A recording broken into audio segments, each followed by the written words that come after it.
How's it going, YouTubers, crypto fanatics, JEJUDOGE holders, TRUBIT people, anybody who likes cryptocurrency, anybody watching my page? How's it going, man? How's y'all days going? Let's get into this video today.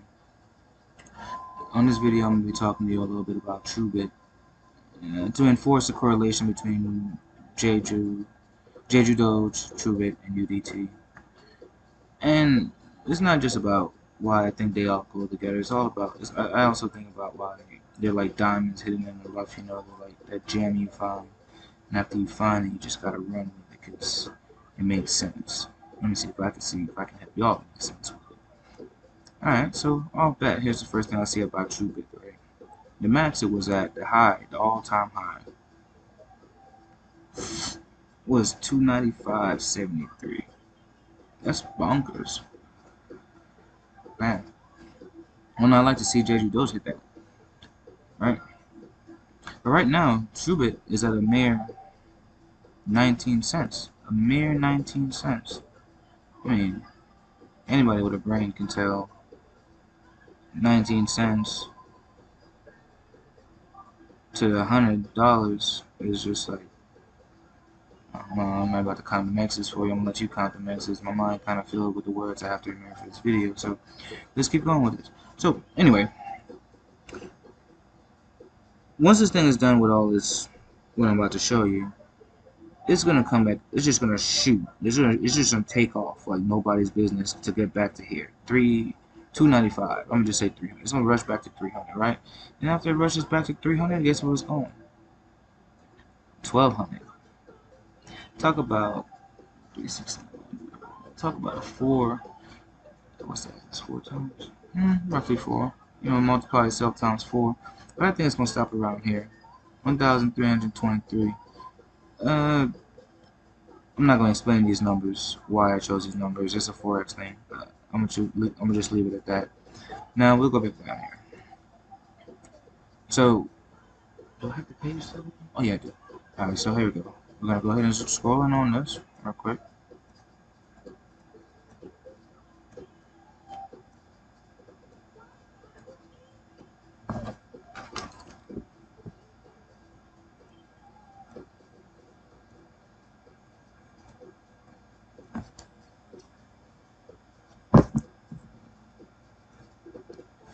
Alright, so after it shot up like that, all those buys or whatever this usually means, this spike, I usually don't know, so it's whatever. Let's keep going. I had to find a place to do this initial testing. That's why I got in right here. But I know all those lines look confusing. I'll explain it to you. You know, I had to find a way. Boom. Alright. Price came back down. It started muddling around. A lot of no data at all. Come through. It finally broke through here, right? Boom. One touch and it spiked through. It's showing, yeah, it wants to go for it. It came and did this little, I don't know what to call this. I don't know the actual name for this. In fact, I actually know this little thing right here is called a railroad track, which means indecision in the market could spawn a possible reversal and spark of a trend. I do know that. This giant one is also called a railroad track as well. But that's why I also drew my trend line through it. When you draw your trend lines, you never want to cut through price, but you can cut through railroad tracks because railroad tracks isn't necessarily price. It's price action. So, you know, we got one touch, two touch, three touch, damn near touch right there. Boom, broke through, boom. All right, so now that it broke through, now we got 1, 2, 3, 4. Attempt. Railroad tracks again, railroad tracks again. Double railroad tracks definitely means it's gone. It's going up. Unless it was flipped, like it was up and down, then this one's coming down. It's the lather that lets you know where it's going. So, boom, it shows up, right? And, you know, we go up here, get to a high RSI. When it gets to high, oh, I forgot to do this. When it gets to high RSI, what does it do? It just got to drop. It drops. It forms this bearish channel into a bear, you know, what I thought was going to be a bullish wedge, but it didn't. Just did a bearish wedge. So, and then it turned into a bullish wedge. Right here was the bearish wedge. This is the bullish wedge. It shot up again. From there, it went ahead, and you can already see what it's starting to do. One top, two top, You guys call it double top. I call it an M. But I'm just showing how you could tell what the inner makings of these things are called real quick for showing you what a passive TRUBIT and where we at in and where we're gonna go. So where we're at, well, we're getting to where we're at. We're in the past still. Right now, this bearish flag, sparked the beginning of a downtrend, which you just know how it works with an M. It broke that structure and it came back through right here. It broke that it broke the trend line that we have. When it broke that trend line, it came back up, spiked up, and this was a huge divergence because you see right here the candles. If you look at this candle right here, right, it spiked. The candles went up, up, up, up, up, up, up. On the trend line specifically, it went up, and the RSI showed the candle spiking down. Huge divergence. That means we're in for a ride down. Right? Did it a couple times, more than once. Look at that. Boom, boom, boom. This right here is not even cutting through the candle. It's cutting through the wick. 1, 2, 3, 4, 5. It's gonna come down again. All of this is just consolidation. Lots of consolidation. Nice little W that I actually thought I was gonna make a video on to have it go vloop vloop vloop. No, I'm glad I didn't call that out. People was gonna be extra tight with me. I'm not gonna do that, right? Because I was confused. I'm drawing bearish channels. I'm seeing bullish wedge, bearish pennants, bullish pennants. I'm seeing all types of freaking signals here, and I'm like, what is your game plan, bro? Now all of this from here, which should have just went up, all of this was a what was the name of this freaking thing? My memory precedes me a lot of times. I'm still thinking that this is going to be a bullish, some type of bullish something, man. Bullish wedge or a bullish channel of sorts, this right here. But it's also consolidation, so it's weird. So then I'm sitting here telling myself, what's going on, right? Because this should be bullish. All of, TRUBIT should be bullish. But for this run, it should be hella bullish. What's with all this, right? But then I had zoomed out and I saw just that part for some reason. I said to myself, oh man, you forgot to draw the overall flag. So I drew the overall flag. And with the overall flag in here, this is where we're at. This is a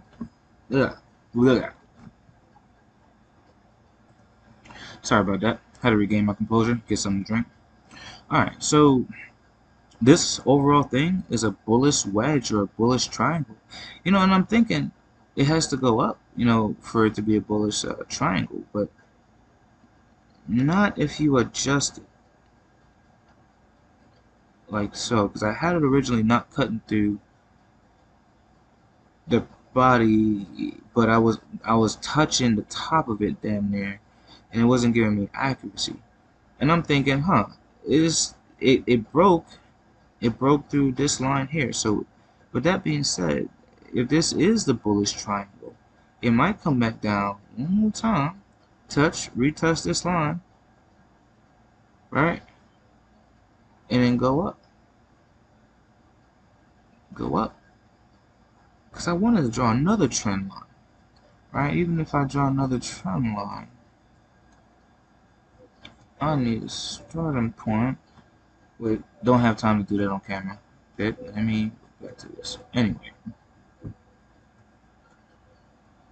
so overall, right, I'm thinking overall bullish.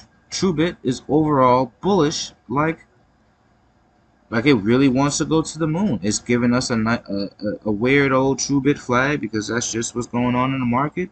And I'm seeing the flag. I'm thinking up. Maybe by the time it gets here, who knows? At the choke point, at this choke point, it might. If it doesn't go up at the choke point and it decides to come back at the original spike point that started all of this, which is like 10 cents, that'll be even great. Everybody should buy at 10 cents. I'm gonna rave about it. 10 cents, TRUBIT. You should damn well buy. If you don't buy, bye. That's your fault. You know what I mean? But anyway, correlation. This, I still believe, came from this. I'm trying to figure it out. Then these two are gonna be paired with this guy soon, somehow. And because they're gonna pair, they're gonna cause this. But we're gonna figure that out. Anyway, Where is my... Come on now. Don't do this to me. There we go. Let's go back to JEJUDOGE. Let's go to the Etherscan. Now, when I'm trying to find a coin that makes sense, you know, when I'm trying to find a coin that's going to be the next coin, when I'm trying to find a coin that has a lot of potential in it, I have to pay attention deeply to circulating supply. How much of that supply has been burnt already? Where is that supply locked to? How many parts of that supply is split into? You know, you can lock part of your supply to, you know, Uniswaps or PancakeSwap's liquidity pool. You can also lock another half of your portion somewhere else. So you have to find all these things, like where are these coins at? And for JEJUDOGE to be one of those coins that has this many tokens available for us, and they're gonna burn half of this or a big chunk of this soon. I believe half or a chunk. It's gonna be about maybe this much. Oh, maybe this many zeros are gonna get burned. We'll see soon. But anyway, but to have this many holders right here, this much activities already on JEJUDOGE so early on in the game, it has so much and it's gaining popularity like crazy. It's gonna take off soon.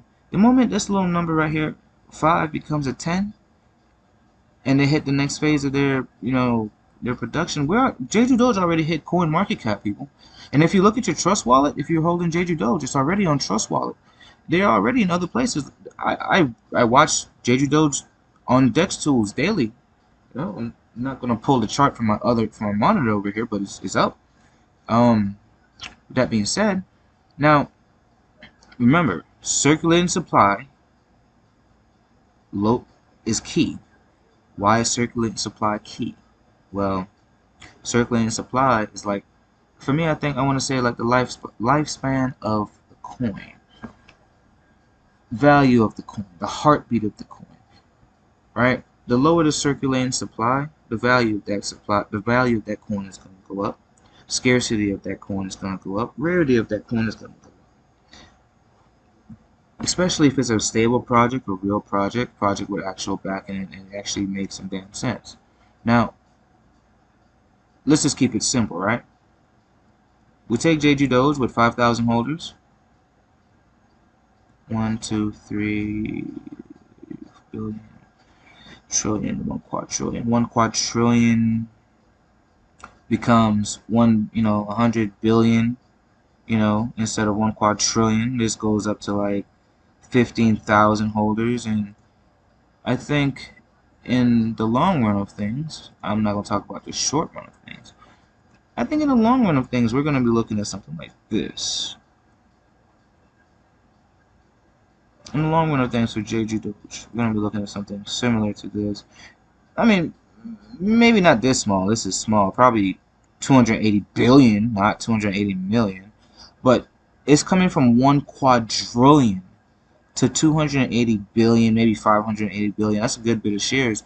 If you really think about that many zeros, bro, getting knocked off the market real quick, the value, plus going from 5,000 holders to 24,000 holders, we talking the moon or we talking beyond the moon? I'm not sure anymore, because TRUBIT has been losing some holders. But that's just people with weak hands. They're scared because of the correction. They're scared of people playing with the market with memes and tweets of the such. Elon Musk. Anyway, I'm not gonna go on. I'm done. But look at their transfer rate. That's pretty good. This is gonna skyrocket soon once the correction is done. Once the correction is done, and I forgot what the other thing was holding TRUBIT back right now, but that's not the point. You just need to keep in mind holders, low circulating supply, massive transfer list, fully diluted market cap increases. What happens then? Boom! Everything skyrockets, right? That's pretty much what happens. So JEJUDOGE, low holders, big market supply. They go cut this. When they cut this, we go up to the moon. Might happen quicker than you guys are thinking. Now, TRUBIT. Let's look at the UD. That was TRUBIT, right? Let's look at UDT one time. Now, UDT only has 1 million on their supply. I don't know if that's left. I don't know if that's total. It says max, but this number had to be changed over time due to the fact that when they cut and burn their supply, it has to update. So, but look at that, 4,000 holders, big amount of transfers. 5,000 holders, big amount of transfers. So when we talk about correlation, you guys, and I'm looking at in the correction in the middle of a bull market, which we're dealing with a slight bear market, we're at $138.88. Now if we take that into account, that when they start bloop bloop bloop bloop bloop knocking off these zeros, and we just start gaining holders and these transfers just go up, what's going to happen to JEJUDOGE? What is going to happen to JEJUDOGE, people? Tell me. It's going to follow TRUBIT, and TRUBIT is going to follow UDT. UDT is going to follow the gods, and then what? Anybody following all of these in the long run, with Diamond Hands becoming a whale? Like, I'm trying to become the whale of these 3 coins. Well, obviously impossible for me right now on this one. Well, not so much impossible for me on this one. Well, definitely not so much impossible for me on this one. You guys pick. If you like my video, if you like my videos, you know, like, comment, subscribe, share, tell people about JEJUDOGE, tell people about Jeju Island, tell people about, you know, the love of cryptocurrency, tell people about me. Have a good day. I want to tell people have a good day. I feel like people don't have enough good days in their lives. Have a great day. That's what we need to do. Yeah, we should all have great days and buy some JEJUDOGE.